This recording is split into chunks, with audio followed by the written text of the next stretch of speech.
EPA meteorologist Bobby Martich here with your outlook for July 16th, 2025. Welcome to Wild Weather Wednesday, brought to you by Pure Sight and Sound. You know that kind of day, and we've had them recently. Rain washing the windows, thunder rumbling, and the world slowing down just enough to enjoy home. Inside your home, peace, vibes, luxurious sound, seamless wireless audio that flows from room to room, beautifully controlled from your phone. No remotes, no clutter, just sound that anyone in the home can control. At Pure Sight and Sound, they love Sonos. They craft every system to enhance your space, your routine, and your lifestyle, effortless to use, unforgettable to experience. Wild weather, that's your cue to call Ed at the phone number above me here in the video, 570-992-2992, or visit them on the web at puresightandsound.com. Your home should sound as good as it looks. So we do have some wild weather today, not extreme, but we have some, and that's because this frontal boundary that was off to our south over the last day or so is not going to be moving northward as a warm front. It should fully move through by tomorrow morning.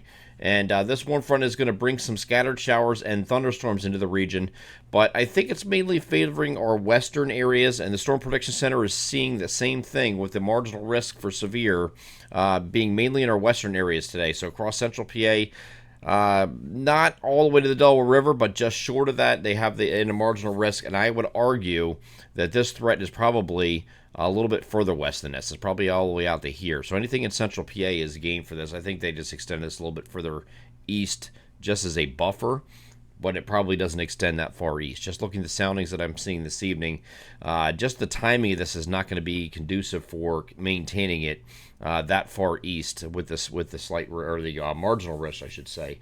And that's because it'll be coming in late evening, mid to late evening. So that's after sunset. You lose the daytime heating and stability, and you don't have much to work with at that point. So let's get over to the start this off with the high-resolution rapid refresh. I'm going to start this off at 6 o'clock in the evening, and you can see it's just getting into Lock Haven and our western portions of the central PA regions at this point. This is 6 o'clock in the evening, okay? As I move this forward, these are going to be moving, unlike some of the past few events we've had where they were barely moving.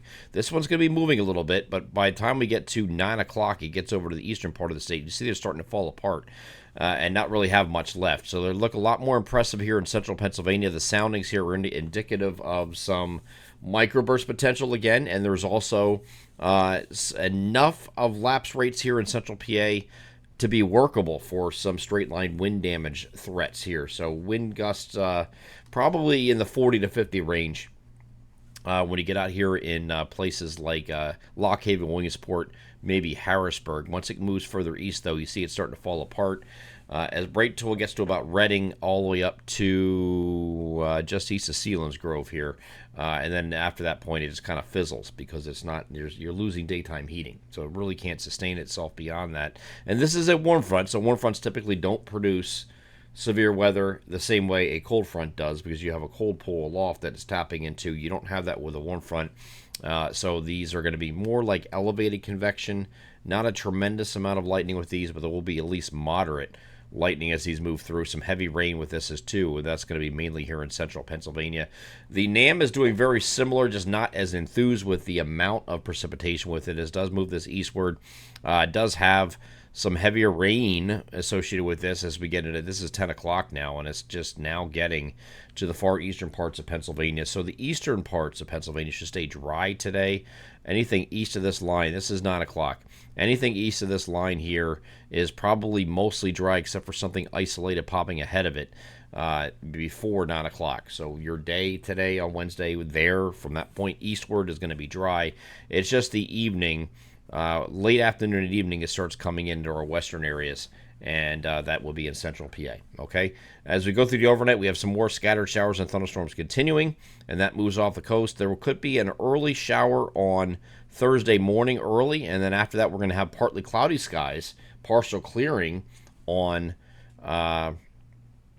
partial clearing here on Thursday. Here is the NAM simulated satellite. So this morning. We're starting off partly cloudy. We will have some clouds increasing during the afternoon as that warm front starts approaching the region, and they'll continue to thicken throughout the day. So you will have mostly cloudy or cloudy skies this evening, and then in central PA we'll have those thunderstorms, and then we're going to be moving eastward. As we get past this, though, when we get into Thursday, you see a lot of clearing in here. So a lot of clearing in between this, and there is the opportunity that late in the day we'll have some scattered thunderstorms move through, mainly our southern areas, it looks like, here on Thursday. I know they have a marginal risk over the entire region here for Thursday. I don't know if it needs to be that expansive. HRR is also doing that for Thursday as we move this ahead.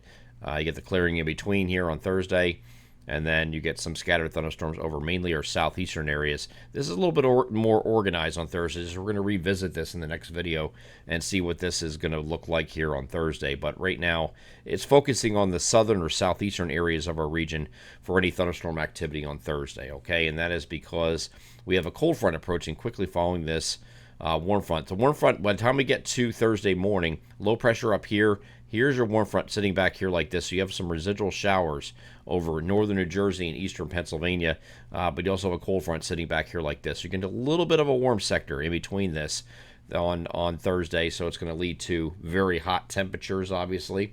You see above me, the temperature today, temperature spread today is 86 to 90. Tomorrow's 86 to 92. 92 would be in our southeastern areas, and then quickly following this will be a cold front and prefrontal trough is going to move through. Starting to look like Friday is going to be mostly dry, and then this front's going to move through here late Thursday with that line perhaps in our southeastern areas that I showed you. But, excuse me, but this should be moving through pretty quickly and might be south of the region here on Friday, rendering Friday dry. We did leave at least isolated to scattered showers or thunderstorms in the forecast in our local forecast for Friday, just in case, because if this front is hung up a little bit, our southern areas at the very minimum, we'll have an opportunity for some thunderstorms here on Friday, okay? Saturday is also a dry day. We have a partly cloudy day here on Saturday.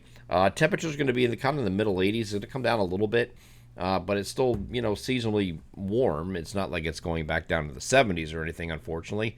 For some of you that are going to be complaining about the heat and humidity, it's not really going to be a low humidity day. You might have an opportunity on Friday, actually. If the front can move south of the region, northwest flow of wind, you might have a little bit of a lower humidity day on Friday, which will be nice. A little bit of a break from all this humid conditions that we've had for the past several days. And then Saturday, it looks like it goes right back up again. Winds turns to the south, and we'll have the humidity back again. But it does look dry for the start of your weekend. Second half of the weekend, not so much, though. We have scattered showers and thunderstorms moving in late Saturday night. We're going to revisit this throughout the week, too, because this is showing that it's just going to be in the morning on Sunday that we have some showers and thunderstorms, and then maybe just isolated in the afternoon. I don't think Sunday is going to be really the best day. So if you have any weekend plans this weekend, you're trying to decide, what should I do it Saturday or Sunday? Obviously pick Saturday. Saturday's the better day of the two to get anything done outdoors or any parties or gatherings or anything like that you might have. Do it Saturday, not Sunday. Sunday does not look good for any events that you might have if you're thinking about planning. Is the better the 2 days, okay? Then this front is going to move through. Once we get to Monday, it looks like there's still the opportunity for an isolated thunderstorm here on Monday as this front is off to the south, and then a secondary front's going to come through here on Tuesday with additional isolated and scattered PM thunderstorms.